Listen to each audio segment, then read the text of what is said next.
একটা খাবো দুটো খাবো সব কটাকে কুড়মুড়িয়ে চিবিয়ে খাবো। একটা খাবো দুটো খাবো সব কটাকে চিবিয়ে খাবো। আহা হা হা, ভেবেই আমার মুখে একেবারে জল চলে আসছে। ভোলা মাথায় পেঁয়াজ ভর্তি ঝুড়ি নিয়ে তাল বনের মধ্যে দিয়ে হেঁটে হেঁটে যেতে থাকে আর মাঝে মধ্যে চেঁচিয়ে বলে, একটা খাবো দুটো খাবো সব কটাকে কুড়মুড়িয়ে চিবিয়ে খাবো। একটা খাবো দুটো খাবো সব কটাকে চিবিয়ে খাবো। হে হে নানা হো হো নানা হে হে নানা। ভোলার এই কথা শুনে তাল গাছের মাথা থেকে এক ডাইনি পটাশ ভূতকে বলে, ওই লোকটা কি বলছে রে? ও যে আমাদের চিবিয়ে খাবে বলছে, এবার কি হবে? তাই তো দেখছি। চুপ কর, একদম জোরে কথা বলিসনি। ও মনে হয় আমাদের দেখতে পাইনি, তাই বলতে বলতে এগিয়ে যাচ্ছে। আহা কি মজা! একটা খাবো দুটো খাবো গরম গরম কুড়মুড়িয়ে চিবিয়ে খাবো। এই কথা বলতে বলতে ভোলা পেঁয়াজ ভর্তি ঝুড়ি নিয়ে তাল বনের জঙ্গল পার করে তাদের বাড়ির উঠানে গিয়ে পৌঁছায়। গিন্নি, ও গিন্নি, আর তাড়াতাড়ি বাইরে বেরিয়ে দেখবে আসো এবারে জমিতে কেমন পেঁয়াজ ফলেছে। ভোলার ডাকাডাকিতে তার বউ ঘর থেকে বেরিয়ে এসে বলে, ও মা, কত পেঁয়াজ গো! এবারে যে দেখছি বড় বড় পেঁয়াজ হয়েছে। শুধু দেখলে হবে, খরচা আছে। আমার খুব জোর খিদে পেয়েছে। তাড়াতাড়ি গরম গরম পেঁয়াজি, ভাজা চপ, ফুরুলি যা যা বানিয়েছো তাড়াতাড়ি খেতে দাও দেখি। তা খাবার কি উঠানেই দাঁড়িয়ে খাবে নাকি রান্নাঘরে আসবে? না না, ঘরে বসে খাবার অত সময় নেই। তুমি আমাকে একটা পুঁটলিতে মুড়ি আর সাথে পেঁয়াজি ভাজা, চপ ভাজা, ফুরুলি সব বেঁধে দাও। আমি মাঠে গিয়ে খাবো। সন্ধে হবার আগে সব পেঁয়াজ তুলে বাড়ি নিয়ে আসতে হবে যে, জমিতে এখন মেলা কাজ পড়ে আছে। ভোলার স্ত্রী নন্দিনী একটা গামছাতে মুড়ির সাথে পেঁয়াজি, চপ, ফুরুলি আর কাঁচা লঙ্কা বেঁধে পুটলিটা গিয়ে ভোলাকে দেয়। তারপর ভোলা বাড়ি থেকে বেরিয়ে আবার তালবনের জঙ্গলের পথ ধরে জমির দিকে যেতে থাকে। একটা খাবো দুটো খাবো সব কটাকে কুড়মুড়িয়ে চিবিয়ে খাবো। একটা খাবো দুটো খাবো সব কটাকে চিবিয়ে খাবো। আর আমার খুব জোর খিদেও পেয়েছে, একেবারে সব কটা খেয়ে নেব। হ্যাঁ, এই কটাস, ওই দেখ, ওই লোকটা আবার এইদিকে আসছে রে।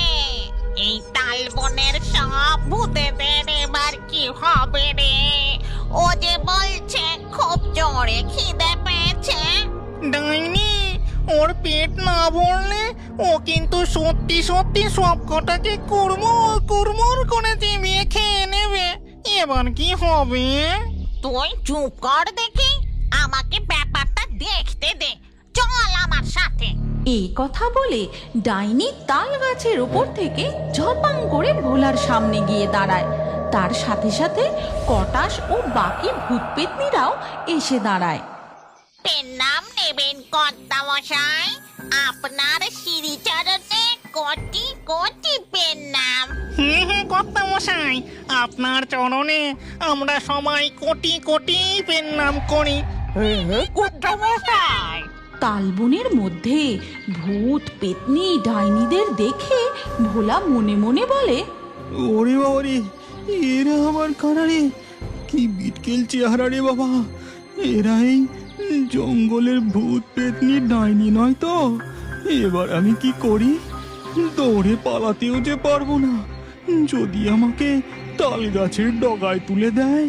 দোহাই কর্তা মশাই, আপনি আমাদের কুড়মুড়িয়ে চিবিয়ে খাবেন না, দোহাই আপনাকে। আমি ওদের খাবো?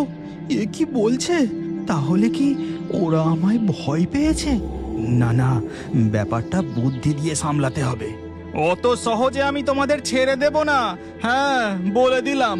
ছেড়ে দিন আমাদের, তার বদলে আমি আপনাকে এই জাদুর ঝুড়িটা উপহার দিচ্ছি। এই ঝুড়ি থেকে আপনি যা চাইবেন সঙ্গে সঙ্গে তাই চলে আসবে। ধুর, তা আবার হয় নাকি? এই ভোলাকে ভুলিয়ে বোকা বানানোর চেষ্টা করছো? তা হবে না। এই জাদুর ঝুড়ি থেকে আপনি একবার চেয়েই দেখুন না কর্তা মশাই। বটে, তা জাদুর ঝুড়ি এক থালা গরম গরম পোলাও আর কষা মাংস নিয়ে আসো দেখি। সাথে সাথেই ঝুড়ির মধ্যে এক থালা পোলাও আর কষা মাংস চলে আসে। আহা কি সুগন্ধ! আহা! এই বলে ভোলা ঝুড়ি থেকে থালাটা বের করে পেট ভরে কষা মাংস আর পোলাও নিমিষের মধ্যে খেয়ে ফেলে। তারপর জাদুর ঝুড়িটা তুলে নিয়ে ভূতেদের বলে, ঠিক আছে যাও, তোমাদের ছেড়ে দিলাম। এই বলে ভোলা ঝুড়িটা নিয়ে তার পেঁয়াজ জমির দিকে চলে যায়। বাবা রে বাবা, এ যাত্রায় খুব বাঁচার বেঁচে গেছি রে। সবকটা ভূত পেতনি ডাইনি তাল গাছের শির ডগায় উঠে পড়ে। আর ওইদিকে পেঁয়াজ জমিতে। এই গল্পের পরবর্তী পর্ব যদি তোমরা দেখতে চাও তাহলে কমেন্টে নেক্সট পার্ট অবশ্যই লেখো।